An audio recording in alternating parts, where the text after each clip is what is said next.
All right, how much cash are you going to need out of pocket in order to purchase a home? Today we've got Nate Jomaa, the pro lender, in here telling us exactly what you'll need out of pocket. You better get fired up. Dude, that opening fires me up every single time. You know, that was said, that's me yelling. It was in a closet and I had to cover it with blankets to do it. And that was probably 5 years ago. Isn't that crazy? Well, I'm glad it fires you up because it fires me up. Yeah, that's what I'm talking about, baby. Yeah. All right, so let's talk about some buyers, man. Buyers get in, and one of the questions, I guess, that they've got all the time is, man, how much is it going to cost me? And you start talking about closing costs, and like, okay, I got it. And then you're like, well, then there's down payment, and then the breakdown of the fees, and pretty soon it's overwhelming, right? Yeah. I think if we can, in one short video here, just kind of outline all of the costs that are included and what the absolute nut at the end is, it's incredibly helpful. So start from the beginning, man. If I'm a brand new buyer and I'm looking to purchase, what am I looking at as far as cash out of pocket? It's going to vary depending on how much you're going to put down, and then the closing costs are going to vary as well depending on where you're buying. If you're buying new construction, if you're buying resale, a lot of different factors. So let's just start with talking about a conventional conforming loan, because that's really the vanilla loan. Most people are looking for that out of the gate. That's what we'll talk about. So as a first-time home buyer, which just means that you haven't owned and lived in your primary residence for 3 years, right? So you can have an investment property potentially and still be considered a first-time home buyer. Your minimum down payment is going to be 3% of whatever the purchase price is, right? So $9,000 is going to be my down payment if I have a $300,000 purchase price that I'm looking at. Tracking so far? All right. So now, in addition to that down payment of $9,000, you're going to have some costs, some fees associated with the closing. And there's really two sets of fees. There's the loan costs, which when you get your loan estimate, you're going to see on the left-hand side. And then the right-hand side is going to be a lot of costs and prepaid items and so forth. So let's talk about what those are. Regardless of the type of loan you're getting, you're going to be looking at these types of costs. The top left box there, that's going to say loan origination. Box A on that loan estimate, that is what the lender or broker or whoever you're working with is going to be charging you in order to do that loan. Those can range from $0 up to a couple thousand, depending on if you're buying points or how the loan is structured.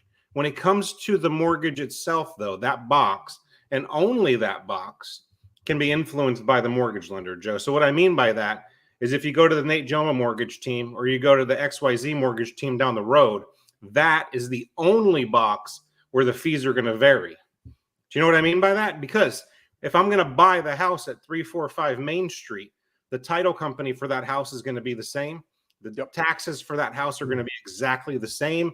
The transfer taxes are going to be exactly the same. So that's my long way of saying that when you're comparing costs lender to lender, that's all that you're looking at, really, because everything else is static. It's not going to change. Yep. Great point. So guys, remember too, when you're doing this and you go meet with a guy like Nate, he can get you pre-approved, and then he can get you all of the costs kind of lined out so you can see what you can expect to pay on a particular type of house at a particular price point. And if you're shopping price, you can compare Nate's to Bob's, to Tom's, to, you know, whoever you're talking to, and you can see the difference financially between the lenders when it comes to cost. So I think that's a phenomenal point, man.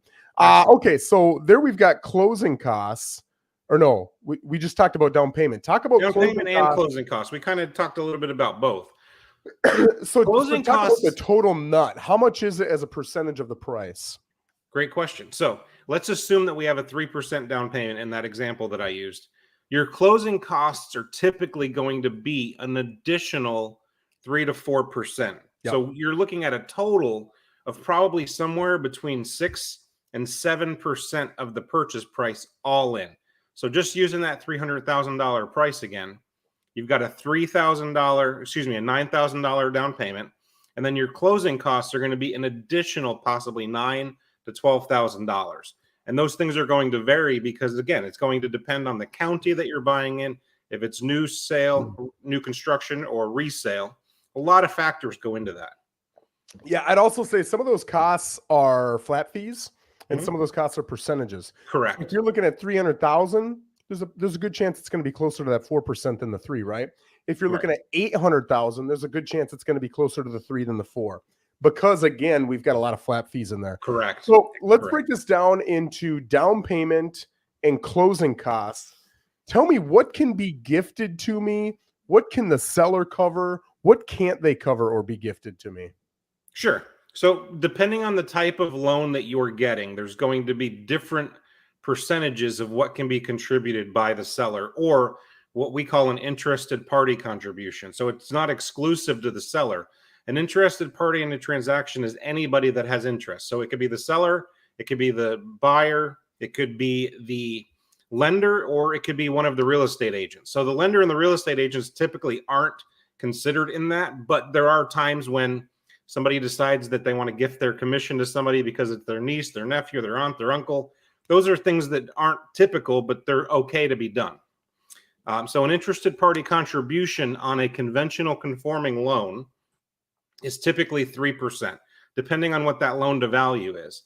So if the loan to value exceeds 10% or 15% or whatever the case might be, then that could be a little bit more. On an FHA loan, your maximum interested party contribution is going to be 6%. On a VA loan, there isn't necessarily a max. We say 4% is what can be contributed by the seller, but the truth of the matter is, depending on what's being contributed, there is no cap. So that's when it comes to interested party contributions. Gifts from family members, those can be any denomination, any number that somebody wishes to gift to somebody else. So if I'm buying a house and my grandparents want to give me, $20,000, $30,000, $40,000, they can. I'm not going to say that there's not going to be any tax implications. They should talk to somebody that knows more about taxes than Nate Jomaa, but they can gift you whatever they wish to gift you. But it does have to be an eligible party. So depending on the loan type, it's typically going to be a family member, either by blood or marriage, or somebody that is part of the familial group. Okay, so let's take this loan by loan. I'm going to buy an FHA, or I'm going to buy a house with an FHA loan, and let's just say, so we got 3.5% down. That's my down payment. Yep. And let's just assume closing costs are going to be 3.5%, right? Sure. So that's 7%. Are you telling me, just so I fully understand, the seller can cover up to 6% of that 7%? They can, but on an FHA loan, let me rephrase that. On an FHA loan, the 3.5% needs to be the buyer's own funds. The 3.5 down, gift you, not the closing costs. Yes. Yeah. Yes. 3.5% down payment has to be the buyer's own costs or own cash. So that can either be cash that they have in the bank, or that could be a gift that they're getting, because that cash belongs to them now. If my closing costs are only going to be 3.5%, 4%, but I'm allowed 6% from a seller, and I can't use that towards my 3.5% down payment, why would somebody need that extra 2.5%? It just depends. Maybe they want to do a rate buy down or something along those lines. So there's a way that you can still take that extra money and find a way to purpose it so that it gives the buyer the biggest advantage. So guys, just to make sure you understand what he's saying there, let's say your rate right now is 6.5%, whatever your rate is, right? And you don't like it, but you negotiate with the seller that they're going to cover up to 6% of your closing costs. You cannot get help on the 3.5% down. We can talk about gifting in a little bit, but you can't get help from the seller on the down payment, the 3.5. But you've got the 3.5% of your closing costs covered. You've got another 2.5% that the seller said they'll give you because you negotiated. This is assuming you've negotiated it, right? Now you can talk to your lender. You can talk to Nate and say, hey, I got 2.5%. Let's say it's a 300. Why would I say 350? Let's say it's a $400,000 home, but for my simple brain here. So I've got an extra 10 grand, Nate. Yep. What can I do to buy down my rate with 10 grand? Now Nate's going to go look at his sheet and he's going to say, hey, for X amount of dollars, no more than 10 grand, we can buy your rate from 6.5 to whatever, 5.5, 5.75, whatever it is. It doesn't matter. Yeah. And he's going to tell you, and you have every ability to do that, assuming you've gotten that 6% negotiated from that seller. So that's a great discussion to have, especially if you're tight on monthly payment. with your lender, with your realtor before you put that offer together. It's got to be before. I shouldn't say that. It doesn't have to be before, but man, if you try to do it after you've got a negotiated offer, good luck. Right. Good luck, because now you're probably saying, okay, Joe, but what's the difference? If you're offering 400 and all of a sudden you say, well, let's just offer them 410 and we'll ask for that extra 10 grand back. If you've already got a negotiated deal, there's not a lot of leverage for you because the seller is concerned. What if my house doesn't appraise? Right. Maybe it's only worth 400 grand to the appraiser. If I let you buy it for 410 and then give you that 10,000 to cover your rate buy down, the odds of my house appraising go down. Mhm. Why would I, as a seller, take that risk? Now, in the negotiation process, they're much more willing to take that risk. But once you've got that solidified, agreed upon deal, good luck. It's going to be tough. So Right. now let's talk, Nate, about the 3.5% down. Right. That can't be helped by the seller. Can it be helped by my mom, my grandma, my cousin, my uncle? Yeah. So if they are an eligible gift or donor, then yes. Because what I'm going to do, Joe, I'm going to take that money that I'm getting from mom, dad, uncle, sister, brother. That becomes my money. They have donated that money to me without the expectation of being paid back. Yes. So that's now my money, and I can use my money for that 3.5% down payment. That's the only stipulation. It has to be the buyer's own funds. It can't be an interested party contribution from from the seller, from the lender, from the agents. Now you would use, I forget what word you used. I think it was eligible gifter or something like that. Who's eligible? Who's not eligible? Okay, so an eligible person is going to be somebody that's related by blood, by marriage, or by some other familial contact. I can't get my friend John that lives down the road to gift me money in some cases, many cases, truthfully. Okay, so let's talk about your buddy John. Yeah. I'll just say one word and I'll let you go from here. Okay. Talk about your buddy John and seasoning. Okay. So great question. I was waiting for that one to come out. It's coming, baby. We're getting the deal done. I love it. I love it. So if my friend John down the road wants to give me money, he's a really nice guy. We're really good friends. He wants to see me win. He's not an eligible gifter or whatever. He's not, because he's my friend. We're not related. Yep. But if he wants to give me that money, what he can do is give it to me. I'll put it in my bank account. Now I have to wait 2 bank statement cycles, because seasoning typically on anything in the bank is going to be a 60-day seasoning period. Okay. So it's January right now. John down the road gives me some cash. I put it into my bank account. Immediately it's available because it was cash. He gave me some Benjamins. It's in the bank. It's there. Now I need to exactly. Now I need to wait until I get my February and March statement, because what's going to happen in any real estate transaction is if there's a large deposit that can't be sourced, cash, first of all, cannot be sourced. I don't know where the cash came from. It could have been from anything. Okay. And that's actually a Patriot Act kind of thing. We can dive into that some other time. But if I can't source where the funds came from, immediately ineligible. If I don't know that I got a gift from John down the road, because again, he's not an eligible donor, but it's already been in my account, that's not going to show up in those statements. So that's your money. It's your eligible funds now. Awesome. So I want to recap kind of everything you said in layman's terms, and then I'm going to turn it over to you for any final remarks here. But guys, you've got 3 to 3.5% down, whether you're looking at conventional as a first-time home buyer or FHA, 3.5% down. And then you've got another 3 to 4%, depending upon your price point and your lender and, you know, who you're working with and all those types of things, right? The down payment, the 3 to 3.5%, can be covered by literally anybody in a gift. But if it's an eligible person, you can use it right away. If it's not, which I get all the doggone time, it's not a big deal, but you got to let us know maybe 60 to 90 days ahead of time so we can work with you on getting your funds in your account and getting them quote unquote seasoned, right? Not a problem. So theoretically, if you've got good friends with a lot of money, you can work on 0% down because it'll be covered by a gift, right? If you don't have a gift, you don't have a rich uncle, you're going to have to come up with 3 to 3.5% down. Now, moving over to the closing costs, you're going to look at 3 to 4%. The lower the price, the closer to 4 it's probably going to be. And you can get the seller. Well, let me ask you, on conventional, we talked about 6 on an FHA. How much is it on a conventional that can be covered? Seller concessions? Yes. Conventional is going to be 3% for most cases. Depending on the loan to value, it can be 6% or even 9%. Okay, so there you're looking at 3%. Let's say you're on a $300,000 home, 275, like that's towards the lower end in this market. You're looking at close to 4%. That means you only need to come up with 1% now. And if you've got that rich uncle, that 1% is all you need. All right. So there are a lot of creative things that you can do. Guys, if you've got questions, put them in the comments and we'll answer them before the end of this. There are a lot of things you can do creatively to get that down, but you need a creative, intelligent realtor, experienced.